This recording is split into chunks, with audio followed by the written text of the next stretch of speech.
दोस्तों आज हम बात करेंगे एलजी इंडिया लिमिटेड के बारे में। जी हाँ, लोगों को क्वेरी आ रहा है सर एलजी इंडिया में अपना व्यू बताइए, क्या है आने वाले टाइम में परफॉर्म कर पाएगा कि नहीं कर पाएगा, आने वाले टाइम में इसका परफॉर्मेंस नंबर कैसा रहेगा, उसके बारे में डिस्कस करेंगे।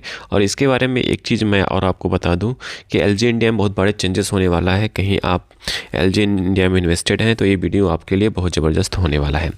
देखेंगे एलजी इंडिया में 6 मंथ परफॉर्मेंस की बात किया जाए लिस्टिंग के दिन से। जी हाँ, लिस्टिंग के बाद से देखेंगे यहाँ पे 16.83% के आसपास का गिरावट शो कर रहा है। तो कहा जाए तो यहाँ पे 3 महीनों में यहाँ पे अपने हाई 1689 का हाई लगाने के बाद अभी जो ट्रेड कर रहा है वो ट्रेड कर रहा है 1405 रुपये पे। जी हाँ, अच्छा खासा भारी भरकम गिरावट होता है और यहाँ पे जितने भी ट्रेडर हैं, इन्वेस्टर हैं, वो परेशान है। अब करना क्या है उसके बारे में भी डिस्कस करेंगे और ये भी जानने की कोशिश करेंगे कि इसमें रिकवरी कब से स्टार्ट हो सकता है। तो यहाँ पे आप देखेंगे इस कंपनी का मार्केट कैप कितना है, 95,000 करोड़ के आसपास है और 50 के पी के आसपास चल रहा है। जी हाँ, यहाँ पे देखिए पी बढ़ गया था, आफ्टर गिरावट के बाद यहाँ पर पी थोड़ा सा कम होता हुआ दिखाई दे रहा है, मतलब सेटलमेंट होने के कगार पे आ चुका है।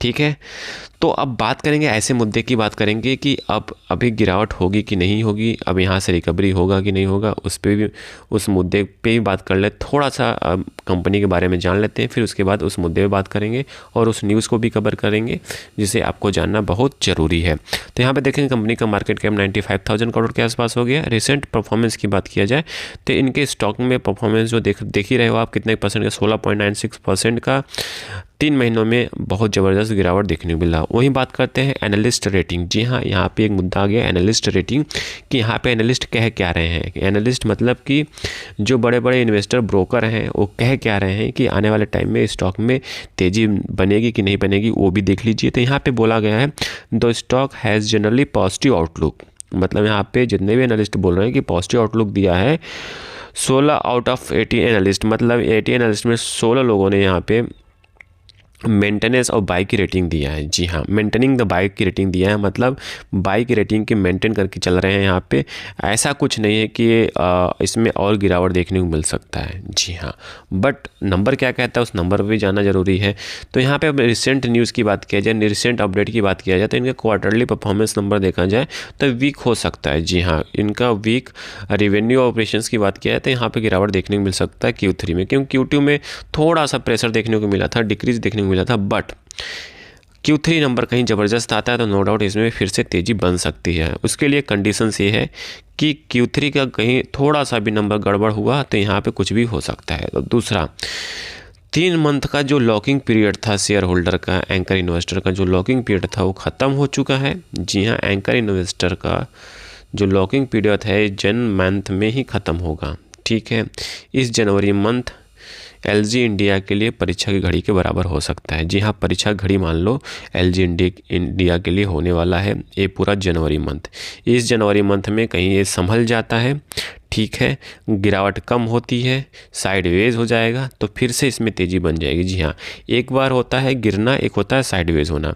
कहीं गिर के साइडवेज हो जाएगी। जी हाँ, कहीं साइडवेज हो जाएगी, 3 दिन 4 दिन 1 हफ्ते से कहीं साइडवेज होता है तो नो डाउट फिर से करेक्शन होकर ऊपर की साइड में मूव कर सकता है। बट कहीं साइडवेज नहीं होता है, फिर से गिरावट थोड़ा थोड़ा गिरने लगे तो कुछ भी कहा जा सकता है, मतलब कुछ भी हो सकता है।